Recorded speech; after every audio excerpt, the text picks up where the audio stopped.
Rest is here on the wings of Lunesta. Lunesta helps. Tell your doctor right away if your depression worsens, you have unusual changes in behavior, or thoughts of suicide. Antidepressants can increase.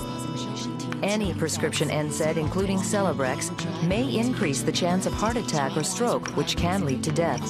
Increases testosterone when used daily. Women and children should avoid contact with And or other medicines with Plavix, especially if you've had a stroke. If you develop fever, unexplained weakness, or confusion, tell me promptly, as these may be signs of a rare but potentially life-threatening condition called TTP. In 2012, the 11 largest prescription drug companies in America made nearly $85 billion on the sale of pharmaceutical drugs that treat the symptoms of conditions such as insomnia, depression, low testosterone, and much more. The advertisement of pharmaceuticals on television plays a large role in the widespread use of these drugs.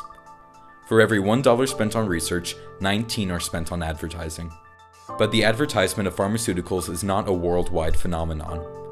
In fact, there are only 2 countries where direct-to-consumer advertisements are legal: the United States and New Zealand. We interviewed people from around the world to see their reactions to these prescription drug advertisements, many of whom were seeing these kinds of commercials for the first time. We showed them popular advertisements for Cymbalta, Lunesta, and Androgel, and recorded their reactions. Is this an advert? Where do you want to go? So it's about antidepressant drugs. Who do you feel like seeing? So I love how, No one. well, I think nice things are happening, yet the background noise, just they're telling me terrible things. Anxiety. I really shouldn't be laughing at this. Can help. Cymbalta is a prescription medication that treats This is a lot of real. symptoms of depression. Tell your doctor right away if your depression worsens, you have unusual This is making me changes in sad. behavior, or Thoughts of suicide. Antidepressants can increase these in children, teens, and young adults. Cymbalta is not approved for children under 18. People taking MAOIs or thyroidazine or with uncontrolled glaucoma should not take Cymbalta. Taking it with NSAID pain relievers, aspirin, or blood thinners may increase bleeding risk. Severe liver problems. Still going. That's a lot of side effects. Abdominal pain and yellowing of the skin or eyes. Talk with your doctor Yellow about eyes? medicines, including those for migraine, or if you have high fever, confusion, and stiff muscles, to address a possible life-threatening condition. Tell your doctor about alcohol use, liver disease, and before you reduce or stop taking Cymbalta. Dizziness or fainting may occur upon standing. Side effects include nausea, dry mouth, and constipation. Ask your doctor about Cymbalta. Depression hurts. Cymbalta can help. I don't even know what to say throughout that. If that was just an ad on TV, I think it would confuse a lot of people because it was very confusing with the list of many things that could go wrong and the many drugs that you need to take. That depresses me to think that that's what that's going to do to me. I don't want to put that in me. That's a terrible idea. Once just hearing the side effects, I thought it can easily be abused by many people. We don't have that in England. No, they don't show them in Saudi Arabia. There's nothing like this in Scotland. Never. The closest thing would be the Red Bull Gives You Wings campaign. Maybe it helps, but not much. They instantly think, oh, maybe I'm like that. I feel that it really puts you off it.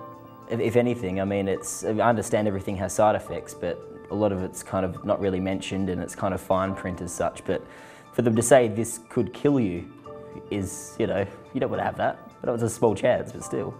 From my point of view, I think it would probably make you scared to take any sort of medication because I think if you read the boxes on all medication, they have loads of horrible side effects. So I think because they say it in this advert, it would make me I'd be like, oh, well, I'm not going to take that then because I'm going to get depressed or something really awful is going to happen. It just makes you nervous about the product. I don't know, a lot. No, but I'm guessing it's really high. At least 5 or 6 million. A lot, I'm assuming.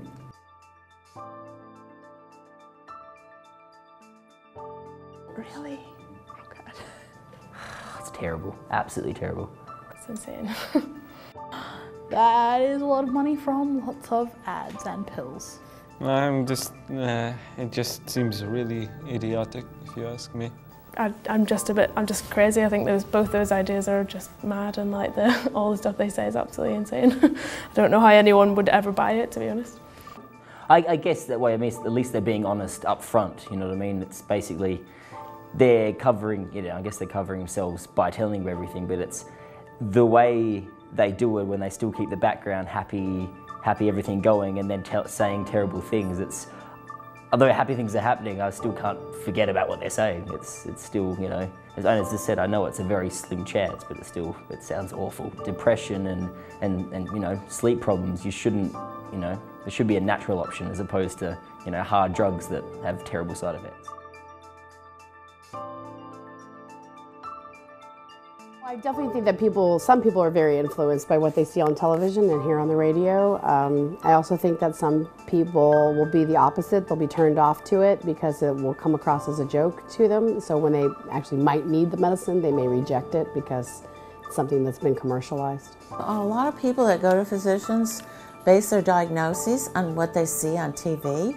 Since it is a multi-billion-dollar industry, there's a lot of political involvement because all the drug companies have big-time lobbyists working for them. I think at some point people become anesthetized to it. They don't really pay much attention anymore. What kind of effect do you think the advertising of pharmaceuticals has on the American consumer?